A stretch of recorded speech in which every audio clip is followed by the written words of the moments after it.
আসসালামু আলাইকুম। Nishad blog channel থেকে আরেকটি নতুন ব্লগ ভিডিও নিয়ে এলাম। বরাবরের মতো বাঙালি খাবার আমার খুব পছন্দ। বাঙালি খাবার হলে সেদিন আমার প্লেটের ভাত একদম শেষ হয়ে যায়। আমার মতো কিছু আপু ভাইকেও অবশ্য আমি পাবো যারা এই বাঙালি খাবার খুব পছন্দ করে।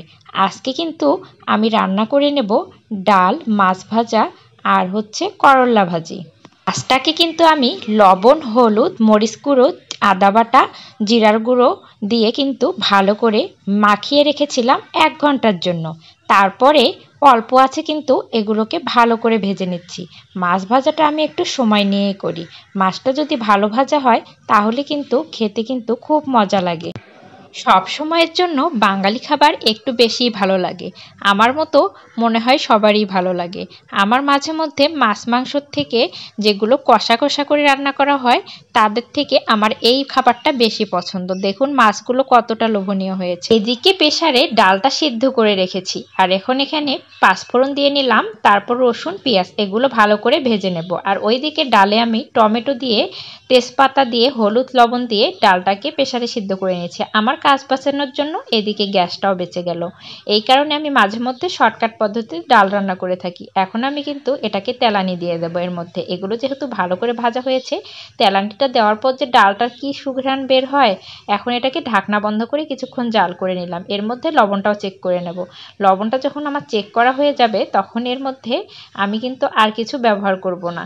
এখন লবণ দিয়ে দিলাম, দিয়ে আমি ঢাকনা বন্ধ করে আরও কিছুক্ষণ জাল করে নেব। ডাল অবশ্য যত বেশি আপনারা জাল করবেন ডালের স্বাদটা কিন্তু তত বেড়ে যায়। আমার কাছে এটাই মনে হয়।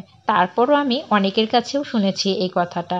আমি যেহেতু নতুন নতুন রান্না করা শিখেছিলাম তার জন্য কিন্তু আমার এই জিনিসগুলো অজানা ছিল কিছু কিছু।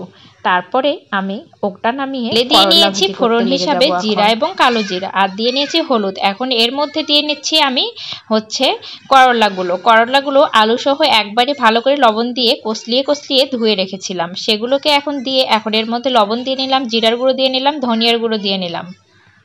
করলা ভাজি করতে কিন্তু বেশি কিছু লাগে না, এই মশলাগুলোই যথেষ্ট। এর বাহিরে আর কিছু দিতে হয় না। আর আমি এখন দিয়ে নিচ্ছি পেঁয়াজ কুচি এবং মরিচ কুচি, সবগুলোকে একবারে এখানে রসুন সহ দিয়ে নিলাম। দিয়ে এটাকে উল্টিয়ে পাল্টিয়ে ঢেকে দেব। যখন করলাটা ভালো করে ভাজা হয়ে যাবে, সিদ্ধ হয়ে যাবে আর কি, তখন আমি এটাকে লো আঁচে ভাজা শুরু করব।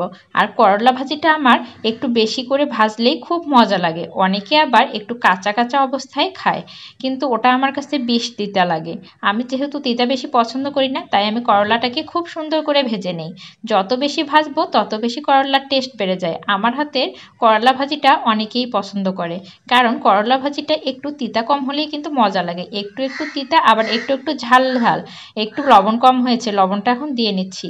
আর করলা ভাজিতে কিন্তু হলুদটা একটু কমে দিতে হয়। করলা ভাজিটা ভাজতে ভাজতে কিন্তু এমনিতেই লাল কালার চলে আসে। আমার ভিডিওগুলো আপনাদের কেমন লাগে অবশ্যই কমেন্ট করে জানাবেন। আর আমি চেষ্টা করি সব সময় ভালো কিছু দেওয়ার জন্য, যাতে মানুষ কিছুটা শিখতে পারে। আমি কিন্তু সব কিছু রিয়েল জিনিস দিয়ে থাকি। আর আমার রান্নাটা আসলে যেমন হয় আমি তেমনটাই আপনাদেরকে বলে থাকি। রান্না আসলে এমনি এমনি বলে কোনো লাভ নেই।